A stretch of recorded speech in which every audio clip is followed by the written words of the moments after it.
Assalamualaikum warahmatullahi wabarakatuh. Perkenalkan, nama saya Aksara Tri Dharma, kelas B5, NIM 2381130191, semester 5, mata kuliah fikih, dosen pengampu Bapak Ahmad Otong Bustomi LC MAG. Baiklah, kali ini saya akan melengkapi tugas kuliah saya yaitu ujian, yaitu dengan tema fikih keluarga. Adapun yang pertama, rukun dan syarat perkawinan dalam 4 mazhab. Perkawinan dalam Islam merupakan akad yang sangat penting karena menjadi dasar terbentuknya keluarga sebagai institusi terkecil dalam masyarakat. Para ulama 4 mazhab sepakat bahwa akad nikah memiliki rukun dan syarat tertentu agar sah dan memiliki kekuatan hukum. Perbedaan antar mazhab lebih banyak berkaitan dengan rincian teknis, jumlah rukun, dan redaksi akad yang digunakan. Yang pertama, mazhab Hanafi. Mazhab Hanafi menyebut bahwa rukun nikah hanya satu, yaitu ijab dan qabul. Adapun unsur lain seperti adanya wali dan saksi termasuk syarat, bukan rukun. Hal ini karena akad nikah menurut mereka memenuhi syarat sebagai akad muamalah yang dapat sah tanpa wali apabila dilakukan oleh perempuan yang baligh dan berakal selama tidak membawa mudarat bagi dirinya. Yang kedua, mazhab Maliki. Mazhab Maliki menetapkan 5 rukun nikah. Yang pertama, calon suami. Yang kedua, calon istri. Yang ketiga, wali. Yang keempat, mahar. Dan yang kelima, ijab dan qabul. Saksi tidak termasuk rukun, tetapi syarat yang harus dipenuhi akad dapat diumumkan dan tidak dirahasiakan. Yang ketiga, mazhab Syafi'i. Mazhab Syafi'i menetapkan 5 rukun nikah. Yang pertama, pengantin laki-laki. Yang kedua, pengantin perempuan. Yang ketiga, wali. Yang keempat, 2 saksi. Dan yang kelima, sighah ijab qabul. Mahar tidak termasuk rukun karena dapat diberikan setelah akad. Syafi'iyah sangat menekankan ketentuan wali dan saksi sebagai unsur mutlak. Yang keempat, mazhab Hambali. Mazhab Hambali hampir sama dengan Syafi'i. Rukunnya meliputi yang pertama calon suami, yang kedua calon istri, yang ketiga wali, dan keempat 2 saksi adil, dan yang kelima ijab qabul. Perbedaan kecil dalam Hambali berkaitan dengan redaksi ijab qabul yang dianggap sah meskipun tidak lapas secara eksplisit selama menunjukkan kerelaan. Syarat-syarat nikah. Yang pertama, calon mempelai beragama Islam. 2. Bukan mahram. 3. Tidak dalam keadaan ihram. 4. Adanya wali yang sah menurut Syafi'i, Maliki, Hambali. Yang kelima, 2 saksi yang adil. Dan yang keenam, ijab qabul dalam satu majlis dan tidak digantungkan. Mazhab Hanafi berbeda khususnya pada syarat wali. Namun mayoritas ulama memasukkan wali sebagai syarat mutlak. 2. Sukufu kafa'ah dalam perkawinan.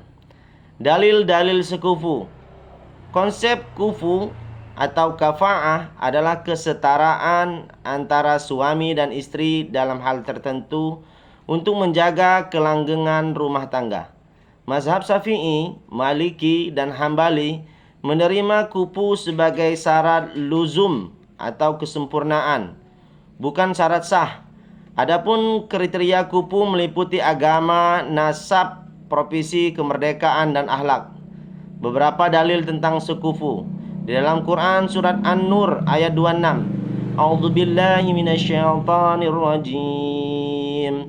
الخبيثات للخبيثين والخبيثون للخبيثات والطيبات للطيبين والطيبون للطيبات أولئك مبرؤون مما يقولون لهم مغفرة ورزق كريم. Wanita-wanita yang baik adalah untuk laki-laki yang baik pula. Makna ayat ini dipahami sebagai anjuran memilih pasangan yang setara dari segi agama dan akhlak. Adapun yang kedua, hadis Nabi SAW, takhayyaru linutafikum wa ankihu akfa awan ankihu ilaihim. Pilihlah tempat yang baik bagi keturunan kalian. Menikahlah dengan yang sekupu dan nikahkanlah mereka. Hadis ini diriwayatkan oleh Ibnu Majah dengan makna keserasian moral dan agama. Ketiga, praktik sahabat. Umar bin Khattab menolak pernikahan antara wanita Quraisy dengan laki-laki non-Quraisy karena perbedaan nasab. Selanjutnya, analisis pribadi. Menurut saya, konsep kufu tidak harus dipahami secara kaku sebagaimana pada masa awal Islam. Unsur terpenting kufu adalah akhlak dan agama, bukan status sosial, profesi, atau nasab. Dalam konteks hari ini, kesetaraan pendidikan, kemampuan ekonomi, dan kedewasaan merupakan bagian dari penerapan kontemporer konsep sekufu.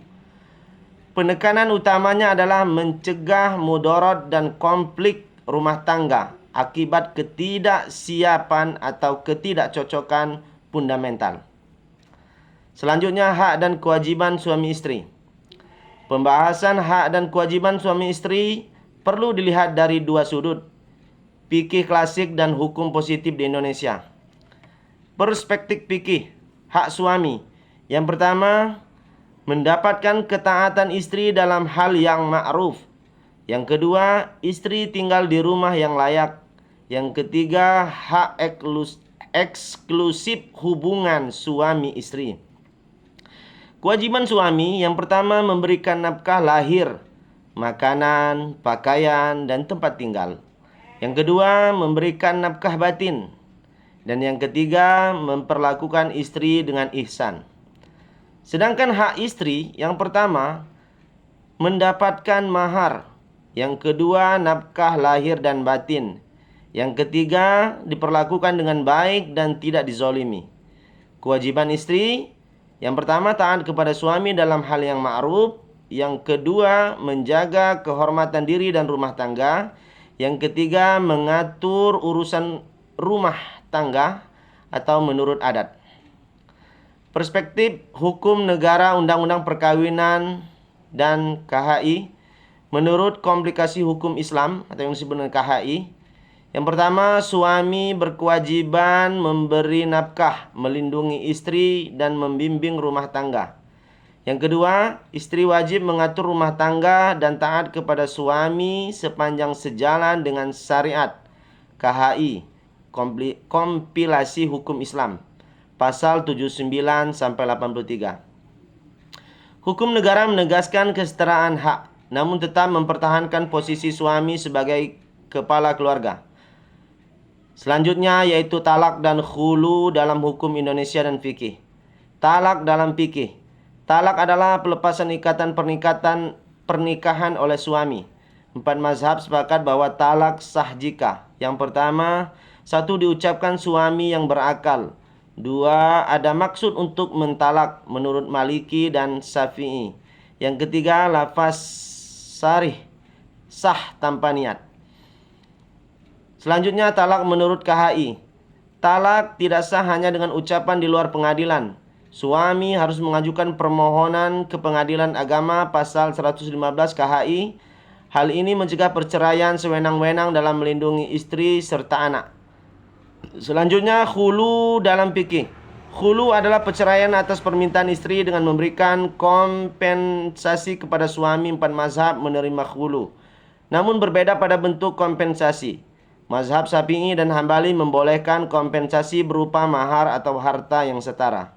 Selanjutnya khulu di Indonesia. Dalam KHI disebut dengan istilah khulu. Pasal 148 dan 149, istri mengajukan permohonan cerai kepada hakim dengan mengembalikan mahar. Pengadilan menjadi pihak penengah untuk memastikan tidak ada pemerasan.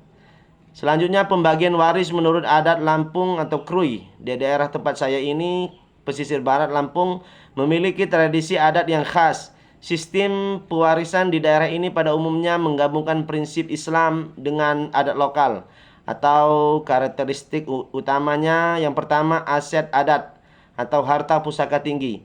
Biasanya warisan berupa tanah ulayat atau rumah adat diwariskan kepada anak laki-laki tertua untuk menjaga keberlanjutan keluarga adat. Selanjutnya, harta pencaharian dibagikan kepada anak laki-laki dan perempuan berdasarkan ketentuan syariah, yaitu laki-laki mendapat 2 bagian, perempuan di dalam Quran surat An-Nisa ayat 11. Selanjutnya, analisis. Praktik adat Krui tidak bertentangan dengan hukum Islam karena membedakan antara harta adat kolektif dan harta pencaharian pribadi. Selama harta adat dipandang sebagai amanah keluarga, maka pembagian khusus untuk anak tertua diperbolehkan menurut kaidah maslahat. Demikianlah video ujian ini, mudah-mudahan bisa bermanfaat terus bagi saya. Saya akhiri. Assalamualaikum warahmatullahi wabarakatuh.